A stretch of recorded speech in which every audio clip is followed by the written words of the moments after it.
É notória, é clara a presença do Espírito Santo no nosso meio nessa noite. Dá para se perceber com muita facilidade que o Espírito de Deus está no comando deste culto, desde o momento em que lhe foi dado a abertura. Por isso, antes de qualquer coisa, eu gostaria muito de agradecer a Deus pela oportunidade de poder estar em sua presença. Visto que estar na presença de Deus não é mérito próprio. Ninguém está aqui nessa noite porque é bom ou porque é merecedor. Ninguém está aqui hoje porque tem olhos azuis ou porque tem uma vida financeira estável. Estarmos aqui hoje é um mistério insondável, muito profundo. Nós não estamos aqui hoje porque nós o aceitamos. Isso é um conceito equivocado. Nós estamos aqui porque a Bíblia diz que não foste nós que escolhemos a Ele, mas foi Ele que escolheu a nós. Nós não somos melhores do que aqueles que estão nos becos, nas sarjetas dessa cidade.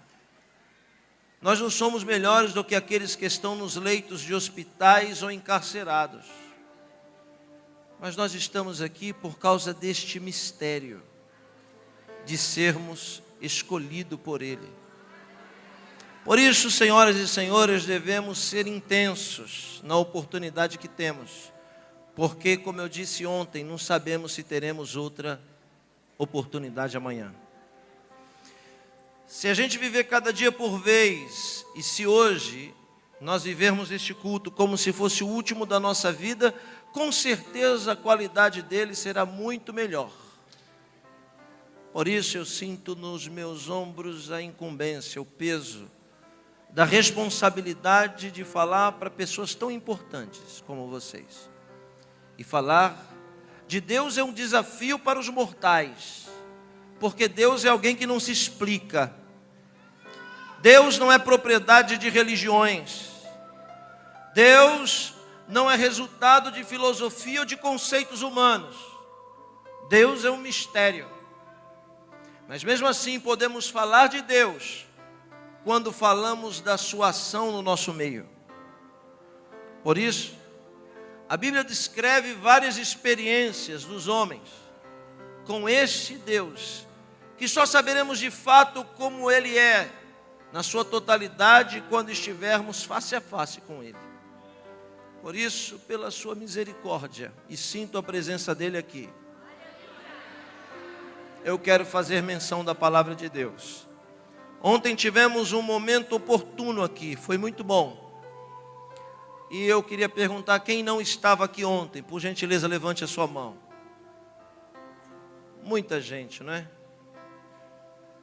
Eu, quando saí deste altar ontem, saí determinado no meu coração de falar sobre a segunda esquina. Mas quando cheguei aqui, eu estava conversando agora há pouco com o nosso presidente, com o pastor Zé Pedro, eu estava falando com ele, dizendo como é a presença de Deus aqui é tão forte.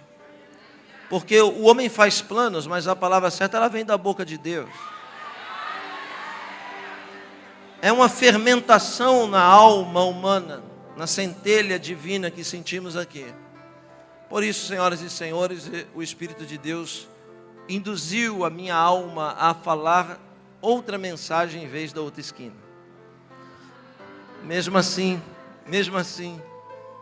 não vai ser diferente do que Deus fez ontem aqui. Amém? Vamos abrir a Bíblia no livro do Salmo.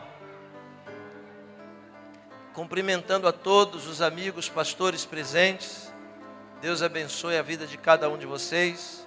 Do nosso deputado, doutor Harold, Deus abençoe. Do pastor Antônio Chagas, que está ali no cantinho escondido.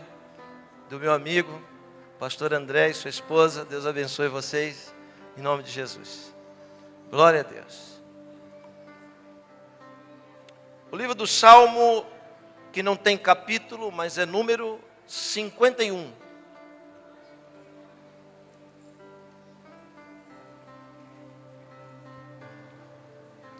Salmo de número 51, o Inário de Israel.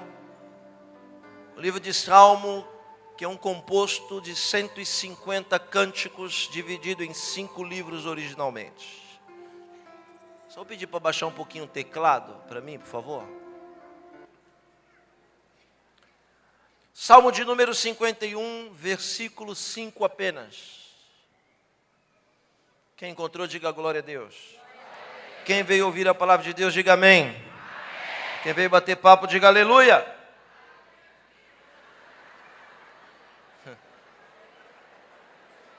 Como tem gente sincera aqui hoje, hein, irmãos?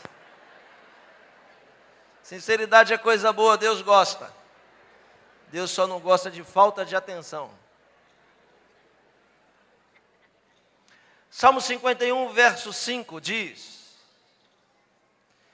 em pecado fui gerado, vírgula, e em pecado concebeu-me minha mãe. Só isso, olhos fechados. Bendito és tu, eterno nosso Deus, Rei de todo o universo, sua palavra dura para sempre. Bendito seja o seu nome, o seu reino jamais terá fim.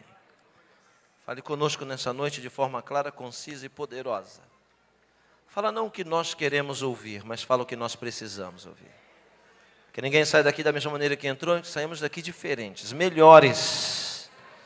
Por isso exorta, ensina e edifica. Cremos que a tua palavra é a verdade, por isso nos prostramos, nos abrimos, nos desarmamos e reverenciamos a tua voz aqui nessa noite, por isso fala conosco. É o que nós te pedimos em nome de Jesus. Amém. O autor do escrito que acabamos de mencionar é sem dúvida um dos maiores heróis da história bíblica. Davi foi um grande conquistador, um grande monarca. Davi foi um grande rei, um grande político. Davi foi um grande adorador. Porém, a fama de salmista transcende todas suas outras qualidades. Davi é conhecido e reconhecido em todas as partes do mundo como salmista. Isso é que ficou marcado na sua pessoa. Como muita gente, de forma equivocada, acha que Davi é autor de todos os salmos. Isso não é verdade, porque os salmos têm vários autores diferentes, desde grandes ícones como Davi, Moisés, como Salomão, como Asaf, e até anônimos, desconhecidos e pessoas comuns. De tantos salmos que Davi escreve, eu gostaria nessa noite de destacar 2. O mais famoso de todos, que foi mencionado na abertura do culto. Por isso me apeguei no texto que vou pregar. O Salmo de número 23, que diz: Adonai roi lo ersar, binyodeshi yarbitzeni, Alme menohot yanachleni, nashi yeshove v'yanchem, v'magelet seder leman shemo, lo yichayha ki ata imadi, shivtecha u'mishantecha yamad irhamun, nechanoi nefanai shulchan, neged shorechai v'shaten v'sem hosi kosi v'ayach tov v'hased edefun kol yem hayai, v'shah beveiti Adonai leorech yamin. Salmo 23 que diz: o Senhor é meu pastor, e Ele não me falta. A tradução diz nada, e nada é horizonte, é mundo. Mas quando ele escreve o 23, ele diz: o Senhor é meu pastor, e na vertical ele diz: e Ele não me falta. O Salmo 23 foi escrito por Davi no ápice da sua vida, no Não tinha mais espaço para subir tanto, para crescer tanto, quando no dia que ele escreve essa expressão poética maravilhosa. O Salmo 23, senhoras e senhores, é o texto bíblico mais conhecido e traduzido do mundo. Mais do que João 3,16, ícone dos cristãos. Mais do que Êxodo capítulo 20, ícone dos judeus. Muito mais do que qualquer outro texto da Bíblia. O Senhor é meu pastor e Ele não me falta, é o texto mais conhecido e traduzido de toda a história. Mais conhecido do que o nome Jesus. Se você pega um táxi aí na cidade, você vai ver que no retrovisor vai ter um monte de fitinha. Você vai ver que no painel vai ter um monte de santinho.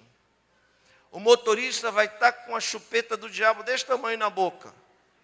Mas lá no painel vai ter um adesivo escrito: o Senhor é meu pastor e nada me faltará. Transcende a religião. Transcende as culturas. Davi escreveu o 23 no ápice da sua glória. Por isso, esse é o texto mais conhecido de sua autoria. Por outro lado, o texto que acabamos de ler é o segundo salmo mais citado do grande rei. O texto que acabamos de mencionar é o segundo salmo mais conhecido da história de Davi.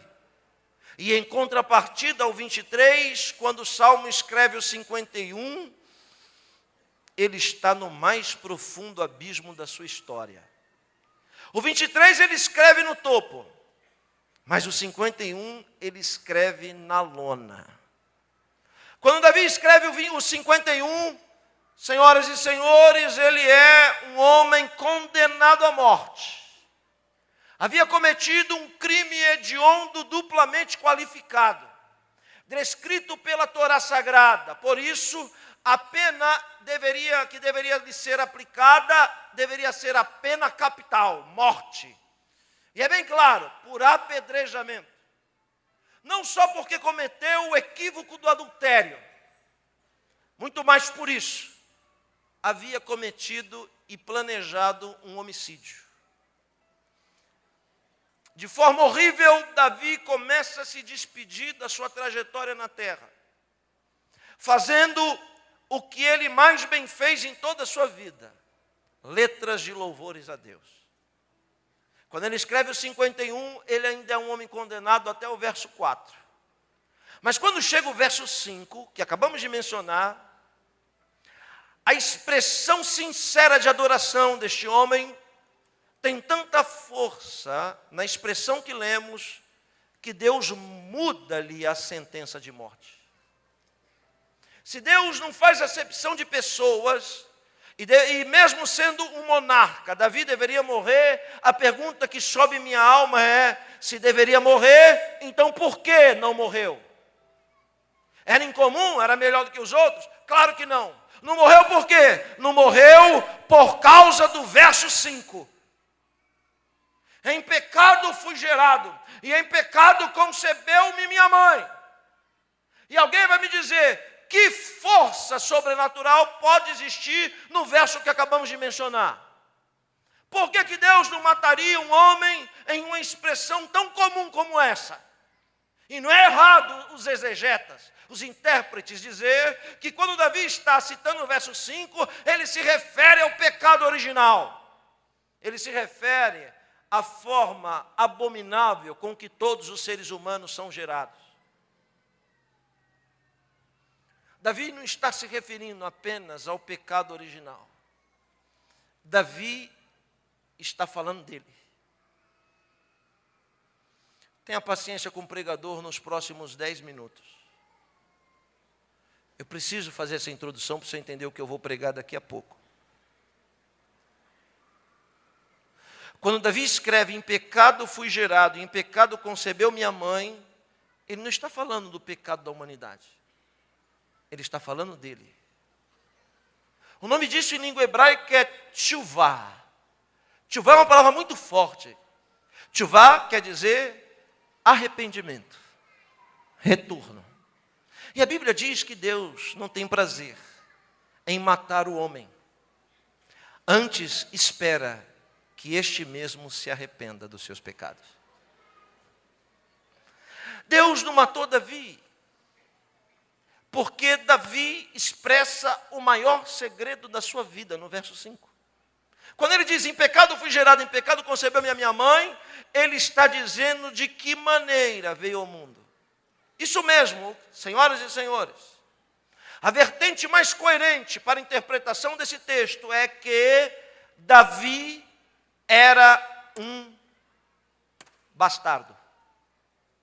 Filho de um relacionamento extraconjugal de seu pai Jessé, belemita. E antes de você tomar as suas conclusões, eu preciso lhe provar o que eu estou lhe dizendo. A prova cabal de que Davi não era filho legítimo da mesma mãe dos seus irmãos, a primeira delas é genética. Por quê? Porque a Bíblia diz, é clara, enfática, e faz questão de dizer que Davi era ruivo. Se os irmãos também fossem vermelhos, avermelhados e ruivos, a Bíblia não perderia tempo em falar que Davi era igual aos seus irmãos. Mas quando a Bíblia diz que Davi era ruivo, a Bíblia está dizendo, e Davi era geneticamente diferente dos seus irmãos. Aí está uma brecha, uma abertura para a questão dele não ser filho da mesma mãe dos seus irmãos. A segunda prova pelo qual posso me apoiar, e ainda que esteja equivocado, deve ser coerente, é a prova cultural. Por quê? Porque os bastardos não podiam sentar à mesa com os legítimos. Os bastardos não podiam olhar nos olhos do pai. Terceiro, os bastardos não poderiam participar de nenhuma celebração familiar, para ele não se achar membro da família. Quarto, os bastardos deveriam fazer o trabalho sujo da família. E sabe qual era o trabalho sujo? O trabalho sujo era cuidar dos animais. O trabalho nobre da família era ser um soldado de guerra, mas o trabalho dos bastardos era cuidar dos bichos. Quem diz isso não sou eu, quem diz isso é Jesus. Quando conta a parábola do filho pródigo, quando o filho pródigo volta para casa, mesmo sendo legítimo, ele diz para o pai, não sou digno de ser chamado de teu filho, portanto, aceita-me como um dos seus escravos, me permita cuidar dos animais. Quem cuida dos animais são os bastardos. Terceiro, agora quarto e agora quinto. Os bastardos têm um papel fundamental de juntar o lixo e o monturo da casa. Então, quando Davi escreve no Salmo, Deus me tirou do monturo, aleluia, e me fez assentar entre os príncipes. Ele não está apenas poetizando, muito mais do que isso, ele está falando da sua própria experiência que teve com Deus, de que Deus é capaz de tirar alguém da sarjeta e colocar ele assentado entre os príncipes. Quantos acreditam nisso aqui nessa noite? Pode dar um glória a Deus. Cuidar dos animais era trabalho de bastardo. E não é à toa também que em uma das suas expressões ele disse, Deus me tirou de trás das malhadas. Como a maioria dos leitores da Bíblia apenas leem e não meditam, acha que é só bela poesia. Mas só bela poesia não tem poder de movimentar o coração de Deus. Mas aquilo que você vive com intensidade tem poder de movimentar o coração de Deus. Davi era um menino que não poderia ter a sandália da dinastia da sua família. Veja, é certo de que a mãe de Davi não deveria ser uma judia. Deveria ser alguém da linhagem dos moabitas. Porque nas suas genealogias não aparece o nome da mãe. E judaicamente falando, só é judeu quem é filho de mãe judia. Jesus tem duas genealogias, uma vem por José, outra vem por Maria, para provar de que ele não é só o Messias encarnado, mas que também ele era o Filho de Deus, e não de José. Aleluia. Na de Davi, você vai encontrar na sua genealogia duas pessoas profundamente vinculadas aos moabitas. Profundamente vinculadas aos moabitas. Um é o nome de um homem e o outro é o nome de uma mulher. A mulher chama-se Ruth e o marido de Ruth é Boaz. Quando Jessé é condenado pelo seu pecado, ele deve ser açoitado, porque o crime de adultério que ele comete desqualifica. Em outra oportunidade eu vou dizer por que não morreu. Mas diz a lei, no livro do Deuteronômio, que se o filho do pecado for um menino, ficará o opróbrio para sempre com o pai, se for uma menina com a mãe. Ainda sendo açoitado no tronco do pelouro, com 39 chibatadas no máximo, certamente Jessé orou a Deus, dizendo: Deus, permita que este filho do erro não seja um homem, mas seja uma menina. Mas aí a Bíblia diz que o que nasce não é uma menina, mas é um menino. E Davi passou a ser a maior tragédia de Jessé. Aleluia. Mas o Deus que está aqui nessa noite, que está sondando os nossos corações, é especialista em transformar tragédias em grandes bênçãos e vitórias. Se não fosse Davi a maior tragédia de Jessé, nunca ninguém aqui ia saber quem era Jessé. Nunca ninguém ia imaginar quem era Jessé e o nome dele nunca seria eternizado pelo livro sagrado. Mas foi por causa da sua tragédia que Deus reverteu em grande bênção. Uma mão levantada só para receber e ajudar o pregador. Deus vai reverter tragédias da sua vida. Aleluia. Em motivos de glorificação e de triunfo do nome do Senhor na sua história. É só aqueles que acreditam é que podem abrir a boca e dar um glória a Deus. Já que os bastardos não podiam ter as sandálias, deveriam morar no fundo da casa, também não poderiam participar dos banquetes que a família comia. Como é que um bastardo se alimentava? Todos os oficiais comiam.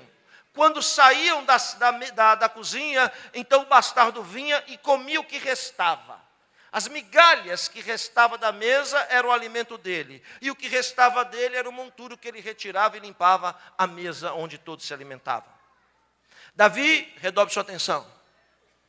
Davi teve 2 grandes sonhos quando era menino. O primeiro sonho de Davi era um sonho de consumo. Eu posso fazer uma pergunta para você? Hã? Tem alguém aí? Posso fazer uma pergunta para você? Quantos aqui têm sonhos de consumo? Levante a mão. Tem gente que não tem, hein? Vai saber, né, irmãos? Quem aqui tem sonhos de consumo? Levante a mão. Se formos sinceros, todos nós levantaremos as mãos. E as duas. Qual era o sonho de consumo de Davi? Menino, redobre sua atenção. O sonho de consumo de Davi era comer queijo. Tão comum e fácil hoje, mas naqueles dias comer queijo era uma honra. Só os originais, os oficiais, os legítimos é que podiam comer. Então Davi ficava lá no fundo do quintal esperando os irmãos comerem. E quando os irmãos não davam conta de comer tanto queijo, sabe o que eles faziam? Esfarelavam o queijo e davam para os animais comer. Só para Davi não se sentir membro da família. Mas Deus usa o nosso sonho de consumo, aleluia, para nos colocar perto do sonho dele. Sabe qual que era a maior missão daquele menino que nem imaginaria do plano de Deus na vida dele? É semelhante a você. A maior alegria daquele menino, pastor, era quando o pai dele ia até a porta dos fundos, virava de costa para ele e gritava: Davi! E o menino franzino, ruivo, mal vestido, sujo de pele de animal, vinha até a porta, doutor Harold, e de cabeça baixa dizia para o pai: sim, sim, sim, senhor. O pai gritava: pega esse cesto de queijo e vai levar para os teus irmãos lá no campo de batalha. O menino franzino dizia: sim, senhor. Se abaixava, pegava aquele cesto pesado de queijo, e é claro que eu estou conjecturando. Ele coloca aquele cesto pesado de queijo nos ombros e vai. Deserto, território árido, semiárido, pedra, pedregal, terra seca, calor. Ele carregava o seu maior sonho de consumo sobre os seus ombros. E aquela trajetória de quase 2 milhas, eu estive lá e vi. Era a viagem mais longa que o menino fazia. As maiores guerras e batalhas se davam naquela trajetória, naquele deserto. Redobre sua atenção. Não tinha ninguém com a bandeirinha no caminho dizendo: vai Davi que Deus vai te ajudar. Não tinha ninguém com a trombeta.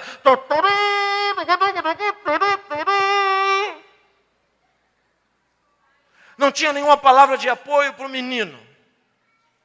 Mas existia um ser covarde que certamente o esperava todo dia naquele caminho. Alguém que se aproveita das nossas fraquezas e da nossa vulnerabilidade para tentar nos derrotar. Certamente, quando o menino cansava, todo suado, o cheiro do queijo vinha no nariz dele, e uma voz bradava das trevas dizendo: é a sua chance. Se você roubar um desses queijos, nunca ninguém vai saber. Ei, Davi, seus irmãos te humilham todo dia. Por que você não se vinga deles agora? Mas eu preciso dizer algo para alguém aqui nessa noite. Quem se vinga é fraco. Forte é aquele que tem oportunidade de se vingar, mas não se vinga. Onde estão os fortes aqui nessa noite? E pode abrir a boca e dar um grito de glória.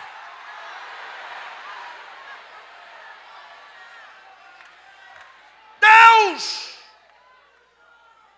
acompanhou o menino durante anos naquela trajetória. E o inimigo estava lá, covarde, bombardeando, dizendo: faz agora, não tem ninguém vendo.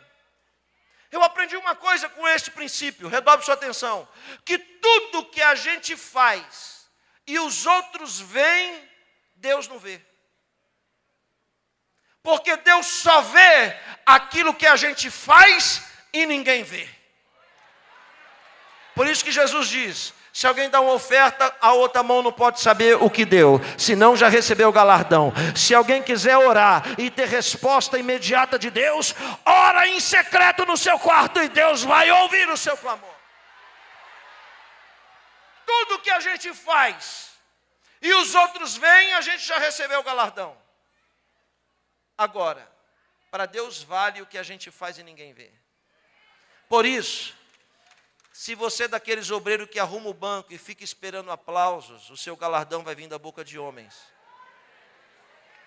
Porque tudo que você faz para Deus, você deve esperar recompensa daquele pelo qual você trabalha. Alguém está entendendo o que eu estou pregando? Pode dar um glória a Deus para ajudar o pregador.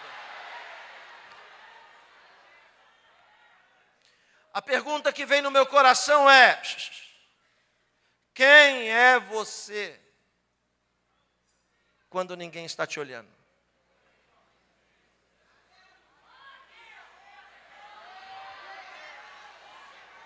Você é a mesma mulher que levanta a mão, pula e grita aqui? Você é o mesmo varão impetuoso quando está sozinho?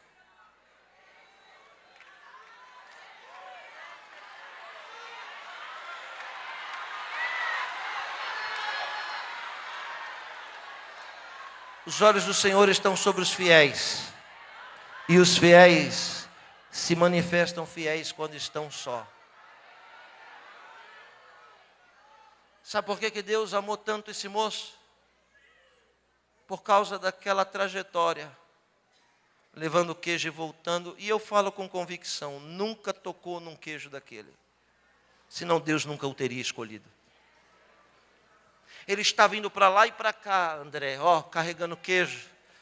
E ninguém o aplaudia, mas ele não sabia que aquele queijo no seu ombro era Deus treinando ele para um dia tirar o cesto de queijo e colocar a capa pesada do reinado de Israel sobre seus ombros.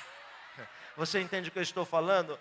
Todo mundo quer a capa, mas ninguém quer carregar queijo.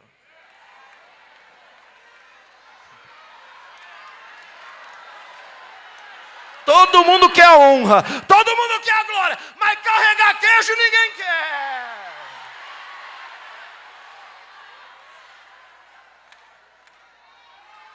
Quando você vê alguém lá no topo, não fica achando que chegou lá de paraquedas, não. É porque carregou muito queijo.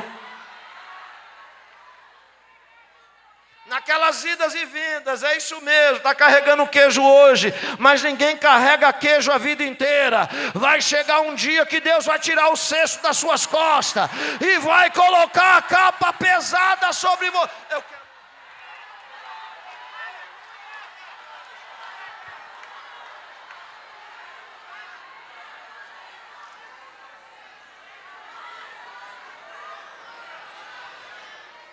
Lembra? Lembra quantos desertos você já atravessou para chegar aqui onde você está? Você lembra quanto queijo você já carregou para os outros, para estar onde você está?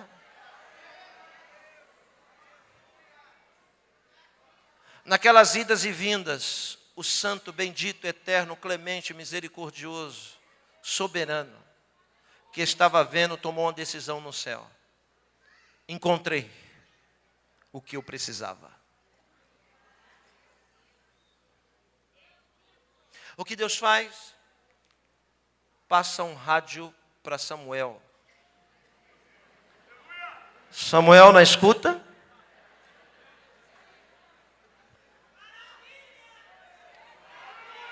Lá no norte do país, Samuel disse: fala, Deus, que o teu servo ouve.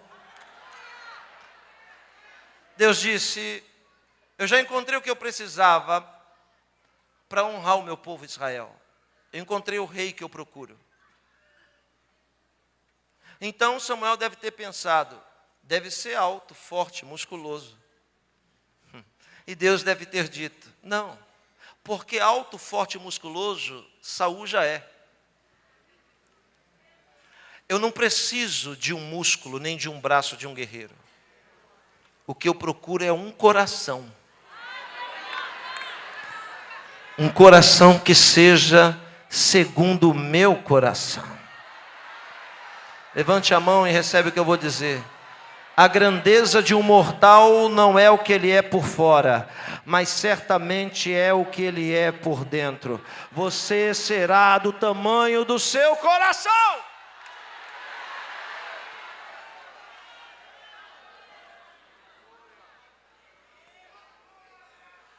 Então, Samuel, o coração que eu procuro, eu encontrei. Samuel deve ter dito, que bom, porque Samuel está no extremo norte do país, e Davi está no sul.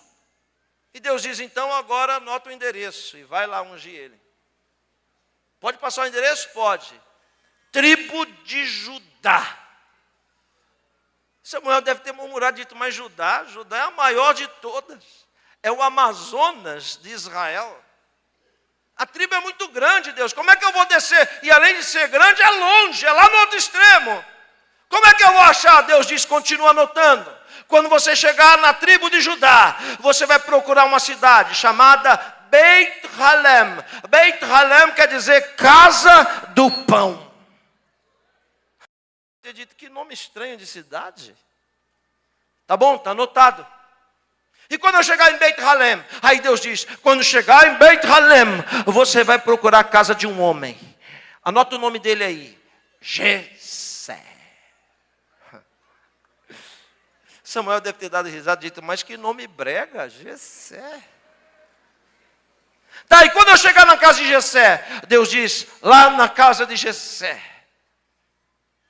está o coração que eu encontrei.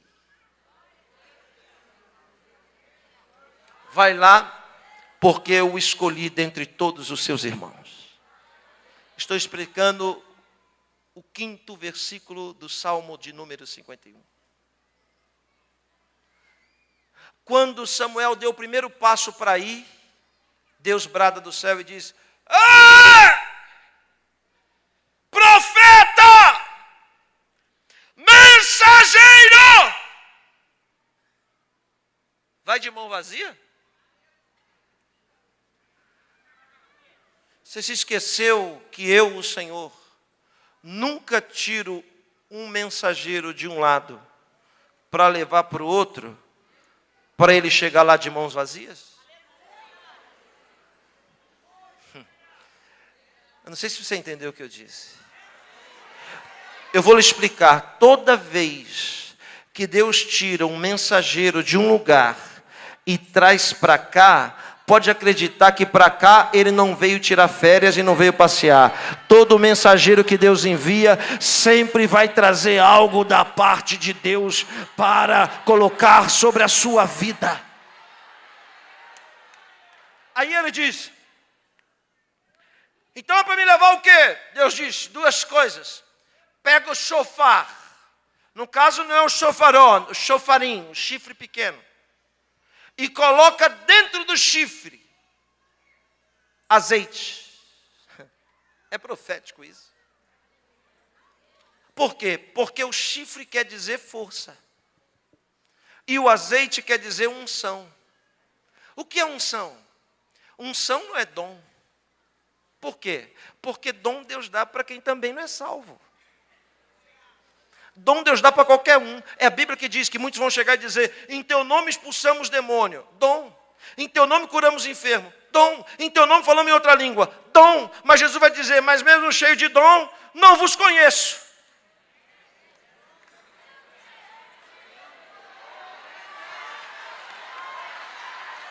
Agora, unção não. Unção Deus só dá para quem tem a marca da promessa. O que é unção? Unção é um poder extraordinário que não está à venda em nenhuma prateleira de supermercado, que você não encontra em nenhuma banca de jornal. Ninguém estuda unção em Harvard, em Oxford, na UFRJ, na USP. Unção não existe no mundo de baixo. Unção só existe no mundo de cima. E Deus só dá para quem Ele quer, quando quer, da maneira que quer e na hora que Ele quer.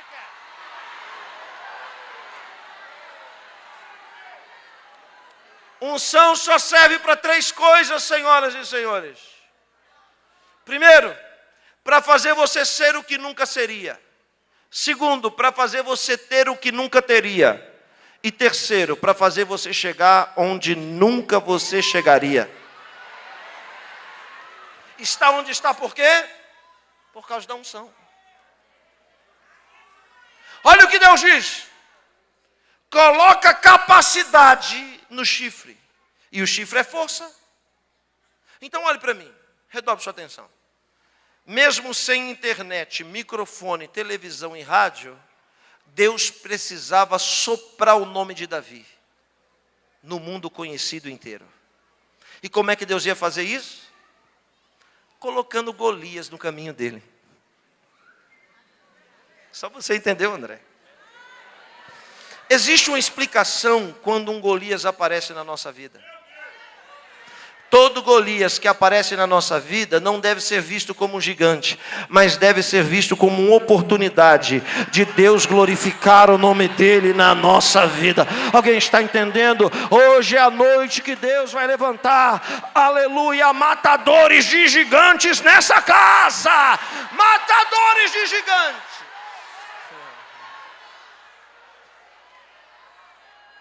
E como Davi de Meller, como o rei Davi vai matar aquele gigante? Se os braços dele é da largura deste microfone, franzininho. Mas ele tem uma habilidade, ele é bom de mira. Mas o que lhe falta? Força. O que lhe falta é força. E o que Samuel vem trazer para ele? Aquilo que lhe falta. Uma mão levantada, vai. Está achando que vim passear em Santa Cruz, né? Pois é, mas eu vou lhe dizer. Deus conhece todas as suas qualidades. E Ele me trouxe aqui para lhe entregar aquilo que está lhe faltando. Para você fazer esse Golias cair diante da sua presença. Quem aqui entende o que eu estou pregando e tem motivos para abrir a boca e fazer um barulho dando glória?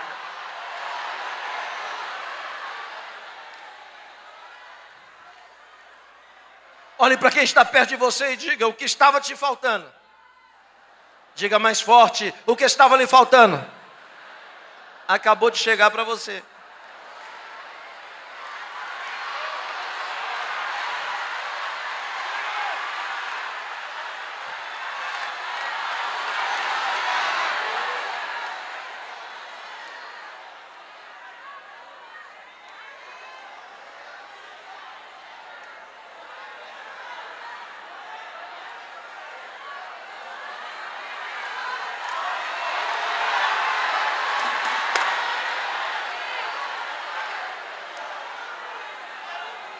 Sansão é um herói lendário, ícone da força. Força é diferente de poder.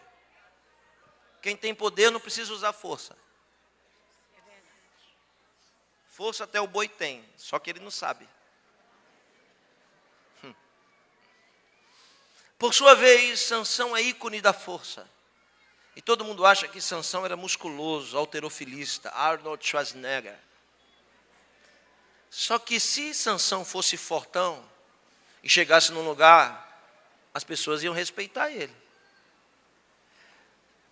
Então por que muita gente, sem conhecer Sansão, não o respeitava? Porque Sansão era franzino. Assim, tipo Yosef Akiva, 68 quilos. Você imagina chegar um pardal igual eu para você e dizer assim, ó, não brinca comigo não que eu arranco os portões da cidade. Você vai olhar e dizer, esse pardal não aguenta levantar nem uma cadeira dessa, está falando que vai arrancar os portões da cidade? Muita gente acha que o segredo de Sansão era o seu cabelo, mas não é. O segredo de Sansão eram 7 tranças de cabelo, mas o segredo era a trança. 7 tranças na sua cabeça, semelhante a um candelabro, com as 7 hastes derramando azeite e unção e poder 24 horas sobre a sua cabeça. Por isso que a Bíblia diz, o que não pode faltar é óleo na sua cabeça. Se está fraco e debilitado na fé, é porque está faltando óleo. E se alguém um dia cortou as suas tranças, não tem problema. As moendas da vida vão fazer o seu cabelo crescer de novo. Esse aleluia poderia ser melhor. Aleluia, os cabelos vão crescer de novo. Samuel enche o chifre de azeite e veja a frase, ele está no norte, Deus mandando para o sul. Deus diz, enche o chifre de azeite e vai. Vai. Não. E vem. Se Deus disse e vem, é porque Deus já estava lá esperando Samuel. Samuel desce atravessando o país inteiro. O país se mobiliza, achando que é uma guerra. E ele vem descendo. Quando ele chega na tribo de Judá, ele vai para Beit Halem. Quando chega em Beit Halem, ele vai direto na casa de Jessé. E ele bate na porta de Jessé. Jessé devia estar assistindo, vale a pena ver de novo. Com as pernas para cima, pensando na morte da bezerra. Sabe por que eu digo isso? Porque as grandes vitórias que Deus nos dá, elas sempre vêm de surpresa. Tem uma mão levantada para receber, porque eu estou sentindo isso. Algo muito grande da parte de Deus vai chegar para alguém nos próximos dias, e é assim que o Senhor teu Deus te diz: se prepara, não fica desapercebido, presta atenção, porque é grande o que está chegando, e vai bater na sua porta, e vai vir na tua mão, e virá na sua direção. Alguém acredita no que eu estou pregando aqui? Está sentindo isso?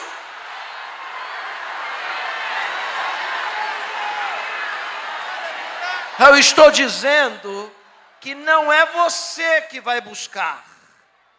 Eu estou dizendo que vai vir na sua mão. Alguém está esperando algo grande da parte de Deus? Então recebe. O que você está esperando não vai demorar, mas vai vir, vai vir, vai vir, vai vir, vai vir, vai vir, vai vir na sua mão. Recebe aí quem acredita e toma posse.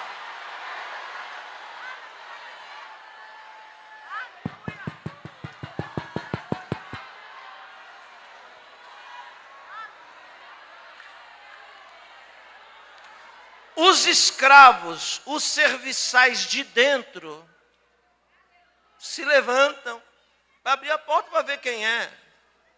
Quando abre a porta, os 3 poderes estão lá, em uma pessoa: o executivo, o legislativo e o judiciário. Porque estamos falando de alguém que tem características messiânicas. É profeta, é juiz e é sacerdote. Os 3 poderes do país batem na porta de Jessé.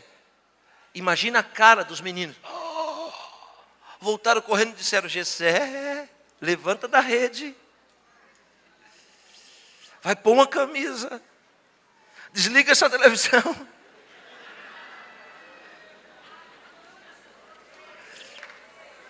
Jessé deve dizer: mas é o final da novela. Não, mas o que está lá fora é muito maior, o que chegou é muito maior. Está alguém entendendo o que eu estou falando ou não? E parece que eu estou brincando, né? O que está chegando é muito maior do que aquilo que te distrai. O que te distrai é muito pequeno diante daquilo que está chegando para a sua vida. Quem é? É Samuel. Manda entrar. Samuel entra com a chifre cheio de azeite, transbordando. E então como é que se recebe um estadista de tamanha graduação? É simples. É feito um corbã. É um sacrifício de um cordeiro e ele deve ser assado por inteiro. A lâmina que vai cortar a coxa do animal é uma lâmina de moel. Ela é usada apenas uma vez. Ela é kosher, ela não pode ser repetidamente usada porque o fato é único. A coxa do animal, o traseiro, é dado para a pessoa que vai ser honrada e sentar na cabeceira.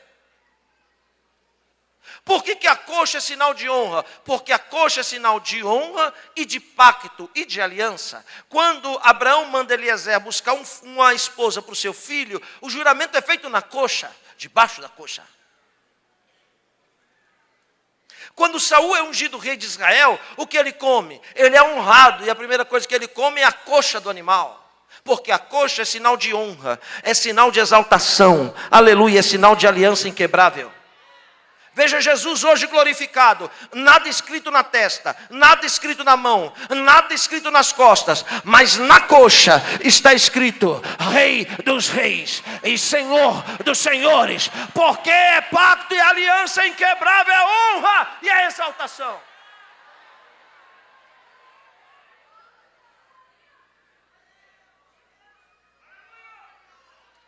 Corta a coxa para honrar a quem tem honra. E logo, como é um estadista, 12 queijos é colocado ao redor do bicho.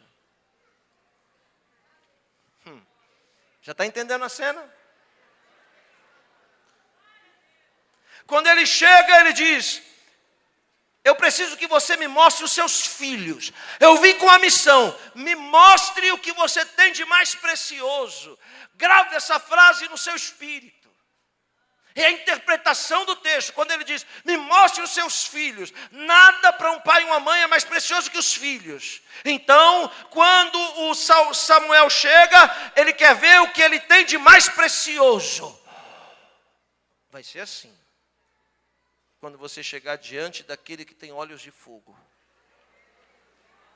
Ele quer ver o que de mais precioso você fez. Se for de palha, de madeira, ou se for precioso, que suporta fogo. Só o que é precioso suporta fogo. Quem quer que eu pare, diga amém.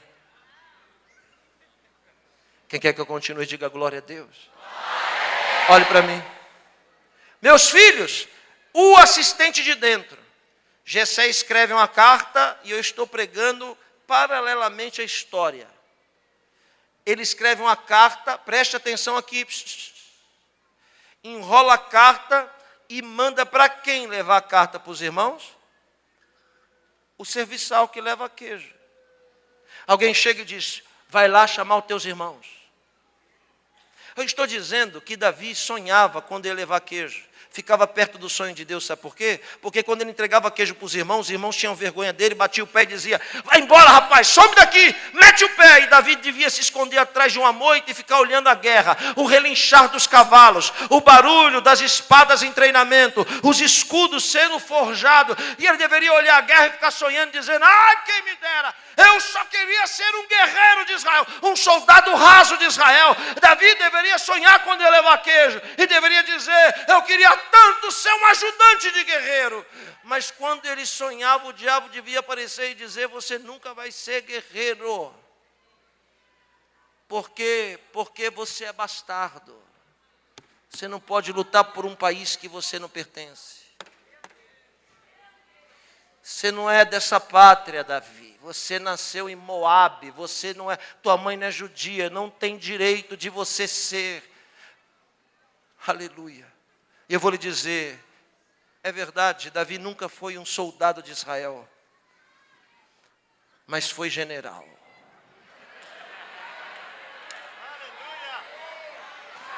Recebe o que eu vou dizer? Davi nunca foi soldado de Israel, mas foi presidente da república, mas foi rei de Israel. Uma mão levantada e recebe o que eu vou lhe dizer.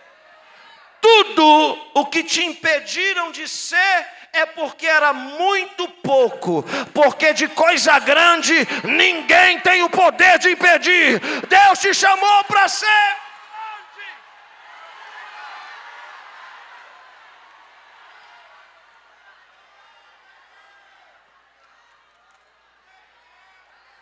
Fica reclamando porque te impediram aqui e ali. Ei, isso é pequeno demais.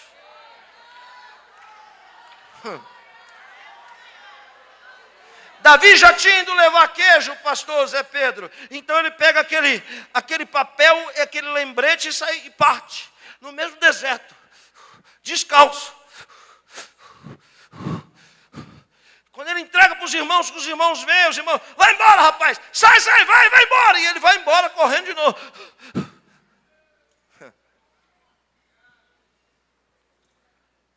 Os irmãos veem e dizem, Samuel, em casa a gente precisa ir embora. Papai está chamando. Ele quer nos ver. Nós somos os filhos. Montam nos seus cavalos de guerra. E no deserto. O menino correndo. E é cultural. Quando alguém se encontra com um bastardo, tem o dever de amaldiçoar. O menino vai correndo pelo deserto e os irmãos todos passam. São 7, Davi é 8. E outra diz que ele é sétimo de 7, mas em outra diz que é 8. E é certo que seja o 8º, porque era contado à parte. Então o primeiro passa e o amaldiçoa, xinga, cospe na cabeça, bota o cavalo na frente e joga poeira na cara. Vem o segundo, mesmo ritual, cospe, bota o cavalo na frente e poeira na cara. O 7.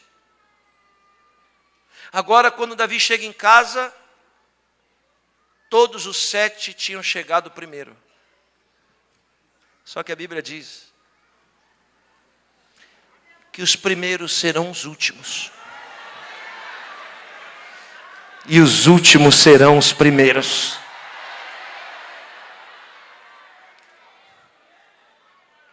Quando Davi chega em casa, ele passa a ter 4 características. Primeira, saliva na cabeça. Segunda, poeira no rosto. Terceira, lágrima nos olhos. Quarta, sangue nos pés. Ele deve sentar no lixo que ele acumula, no meio das ovelhas que ele cuida, deve sentar e dizer: será que vale a pena ser fiel? Porque eu faço tudo certo e tudo dá errado. Eu tenho certeza que eu não estou pregando para as paredes aqui nessa noite. Eu tenho certeza que essa palavra tem um endereço aqui. O coração de alguém escolhido por Deus para fazer a diferença. Aleluia. Estou sentindo a presença dele aqui. Saliva na cabeça é tudo que falam de você. Lágrima nos olhos é a tristeza da decepção. Poeira no rosto é porque todo mundo chega antes que você. Mas sangue nos pés é o sinal de alguém que não desiste e persiste sempre. É alguém que mesmo com o pé machucado, nunca vai parar de marchar, nunca vai parar de andar na presença de... Alguém está sentindo que isso é verdade aqui nessa noite?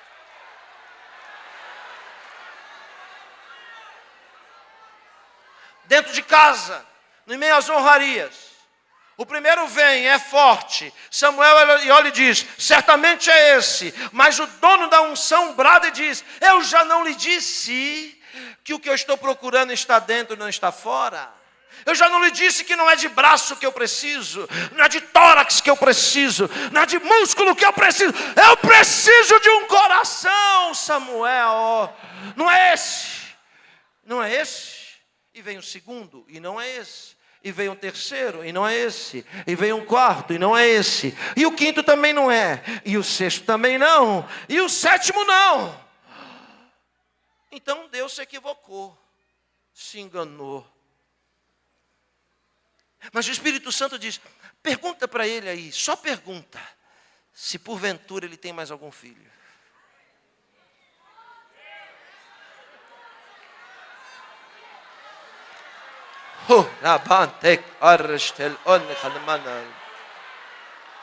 Agora o diálogo será codificado. Redobre sua atenção. Samuel se aproxima dele e diz: porventura você tem mais algum filho? E ele sabe que para profeta não se mente.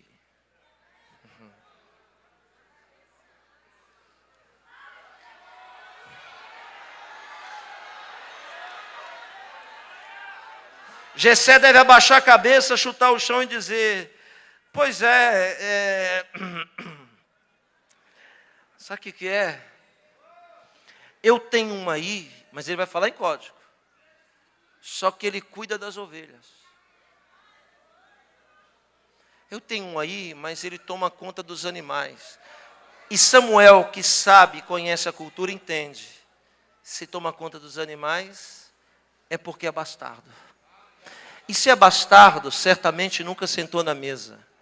E se é bastardo, certamente nunca comeu queijo. Então o que Samuel disse? Ah é? Então tá bom. Manda chamá-lo. E ninguém vai se assentar à mesa antes que ele chegue.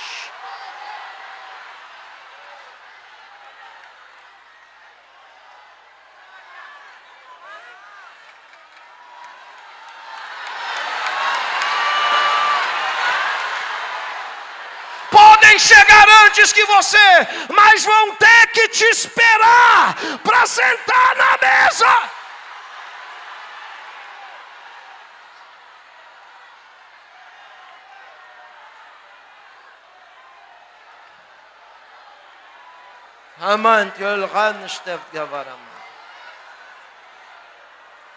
O menino está choramingando lá no fundo, todo machucado. Saliva misturada com terra, lágrima e sangue. Quem é que vai chamar ele para o triunfo? quem durante a vida inteira o chamou para humilhação?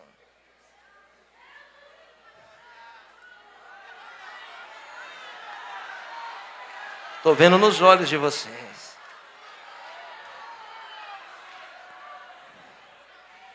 Jessé parte e grita: Davi! O menino pensa: já levei queijo hoje e já levei também mensagem. Se está me chamando agora, certamente é para me humilhar na presença dos meus irmãos. Se me chama agora, é para me fazer de tolo e palhaço na presença deles. Mas mesmo com a expectativa assim, o menino permaneceu obediente. Se levantou e de cabeça baixa, chegou à porta e disse: sim, senhor. Ele não pode levantar os olhos para olhar. Aleluia.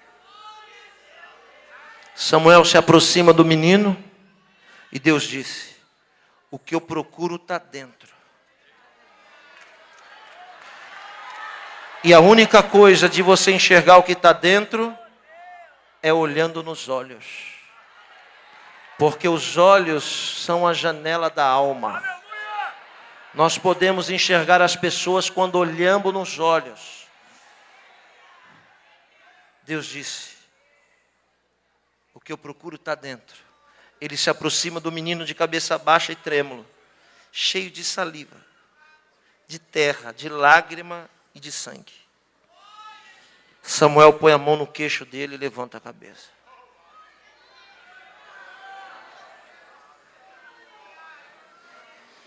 Quando o menino abre os olhos,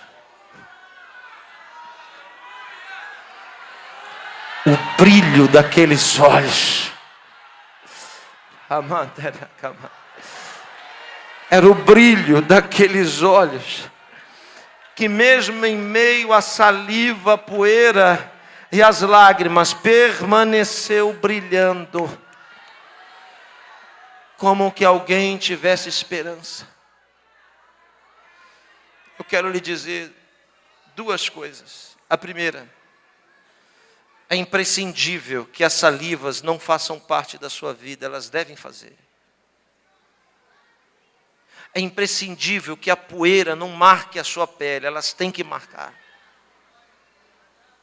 É comum que as lágrimas estejam nos seus olhos e que muitas vezes o sangue nos seus pés. Mas uma coisa não pode faltar: o brilho dos seus olhos. Não deixe o brilho dos seus olhos apagar. Porque ele é o contato entre você e o divino que vive dentro de você. Quando ele levanta a cabeça do menino, o dono da unção diz: está vendo? Pode ungir ele. E quando ele derrama a unção, o bálsamo, arranca toda a saliva. Quando o bálsamo escorre, ele limpa a poeira. Aleluia. Quando o bálsamo escorre sobre nós, ele arranca as lágrimas. Aleluia. E sara as maiores e mais profundas feridas da nossa vida. Levante a sua mão, porque Deus enviou um mensageiro aqui com bálsamo para derramar sobre a sua vida nesta noite.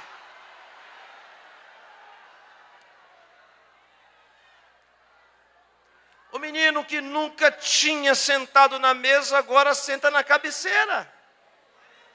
O menino que nunca comia queijo, agora está comendo a coxa do carneiro e tem queijo à vontade.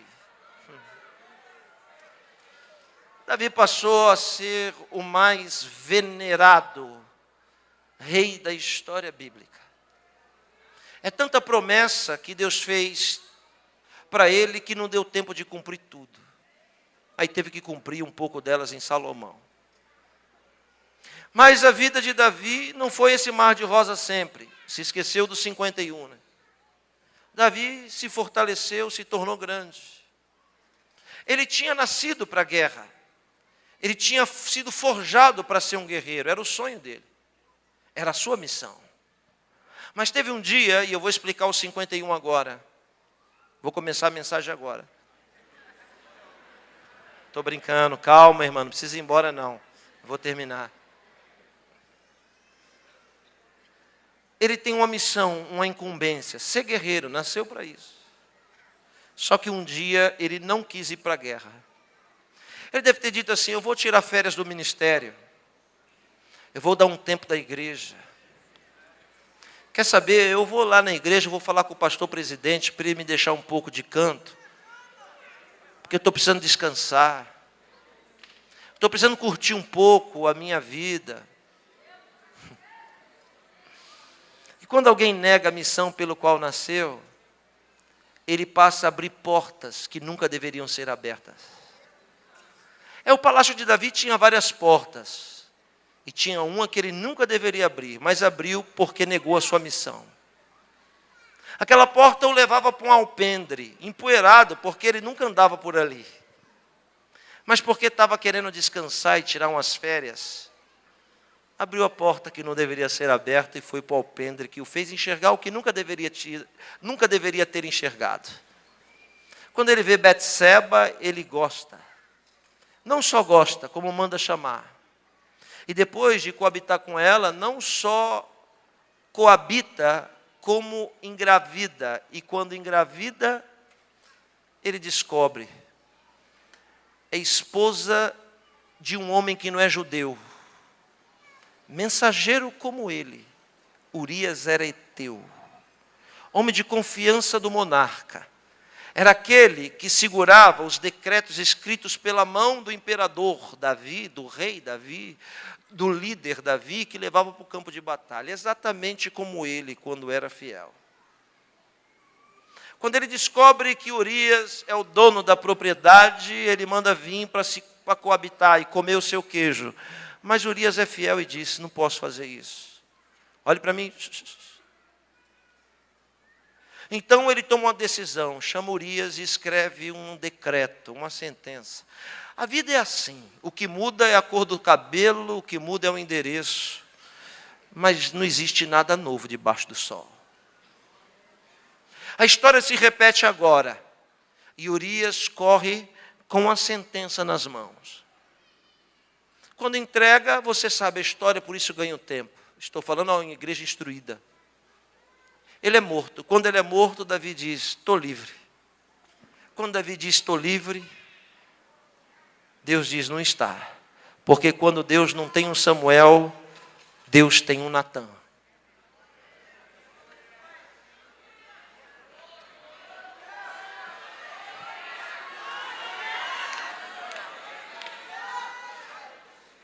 Natã chega e diz, posso lhe pregar uma mensagem? Claro.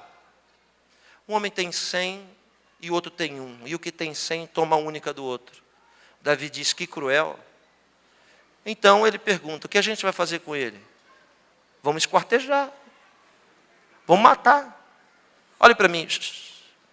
A pior coisa que pode acontecer na vida de quem ouve a palavra de Deus é achar que a mensagem é para os outros e não é para ele.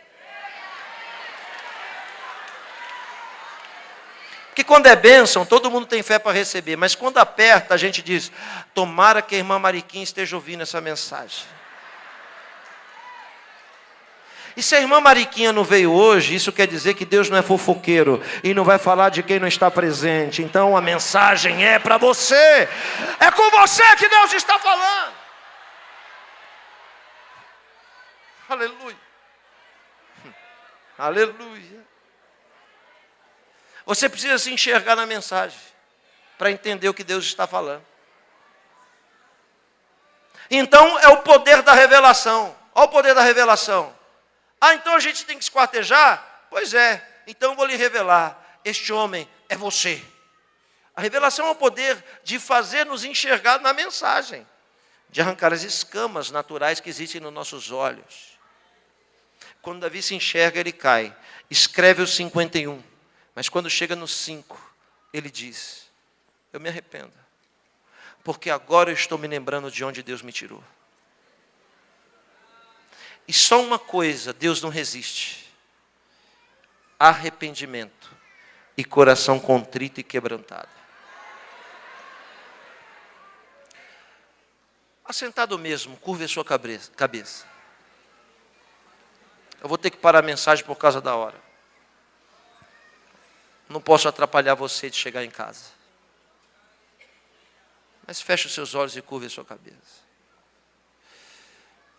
E simplesmente peça para o Espírito Santo te lembrar. Essa é a voz de Deus ao seu coração. É assim que o Senhor te diz: lembra-te de onde eu te tirei.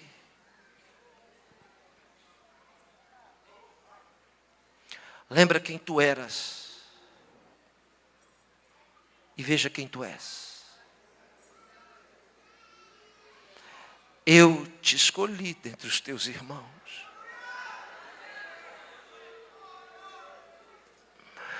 Quando até os da sua própria casa não acreditavam em você,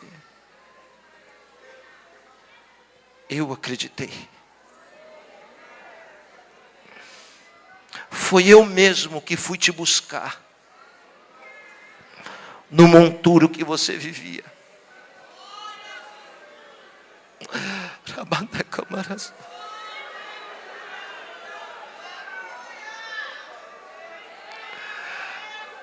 Foi eu mesmo que com um braço forte te conduzi até onde você está. Você não é o que é, tem o que tem, ou está onde está porque você é bom. Não. Foi porque um dia eu vi os seus olhos brilharem diferente. E tu nem sabe que dia foi esse, em que eu decidi no meu coração fazer você ser o que é. Por isso eu te amo. E uma coisa, apenas uma coisa, eu não aceito: ingratidão. Eu preciso encontrar um coração grato, que todo dia se lembre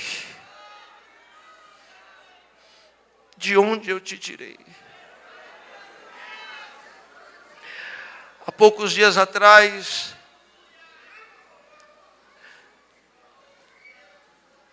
eu fui a uma igreja e um homem, um pastor, estava aleijado há 11 anos em uma cadeira de rodas. E Deus, com mão poderosa, fez aquele homem se levantar e andar de novo. Pastor Zé Pedro, quando ele ficou de pé, todo mundo se uniu e disse: vamos pegar essa cadeira e vamos pôr aqui no altar. Vamos pegar essa cadeira e vamos doar lá para fulano, para Beltrano, para Ciclano. E aquele homem que ficou 11 anos na cadeira de roda, agarrou a cadeira de roda e disse: não, agora é a hora que eu mais preciso dela. Alguém disse: você não precisa mais porque você já anda. Ele disse: não, agora eu preciso dela mais. Mas o que o senhor vai fazer com ela? Vou colocar na cabeceira da minha cama. Todo dia de manhã, quando eu colocar os pés no chão, eu vou olhar para ela e vou lembrar de onde Deus me tirou.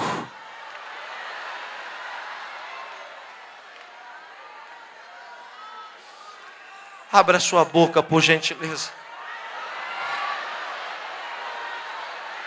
Porque o Espírito Santo está fazendo você se lembrar de novo de todos os desertos que você atravessou, de todos os queijos que você carregou. O Espírito Santo está fazendo você se lembrar de novo de onde você estava e onde você está, quem você era e quem você é. Fique de pé, vamos orar.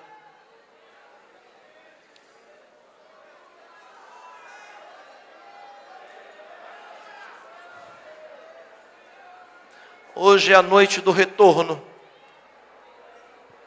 ao primeiro amor. Nada pode apagar o brilho dos seus olhos. Feche os seus olhos agora, eu vou lhe dar 1 minuto. 2, talvez 2, 3.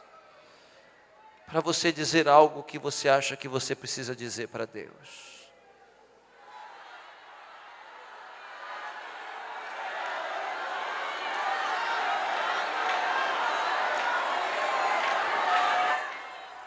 Rendemos graças, honras e louvores ao teu nome que é eterno, a eleição imutável, a escolha imbatível, aos guerreiros e guerreiras,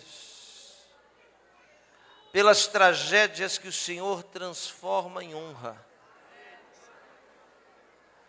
Não nos deixe, Senhor Deus, ter um coração ingrato. Nos ensina, porque precisamos aprender. Obrigado porque nessa noite nos fizeste lembrar de onde nos tiraste. Obrigado pela cadeira de roda que a gente coloca na cabeceira da cama. Pelo espinho na carne que não nos deixa gloriar. Nos dá um coração contrito e quebrantado. E nos ensina, Senhor, que só o Senhor é Deus e que não existe outro além de Ti. Obrigado por cada vida tocada por essa palavra. Obrigado, Senhor Deus, por cada vida transformada. Assim eu oro e te agradeço em nome de Jesus. Amém. Posso só falar do material, pastora? Posso agora?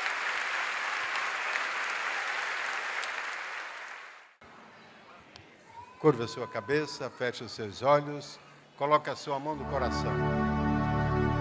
A graça do nosso Senhor e Salvador Jesus Cristo, o amor de Deus, nosso bondoso e eterno Pai, e a comunhão do Espírito Santo seja com todos fiéis, e não só hoje, mas para todos sempre.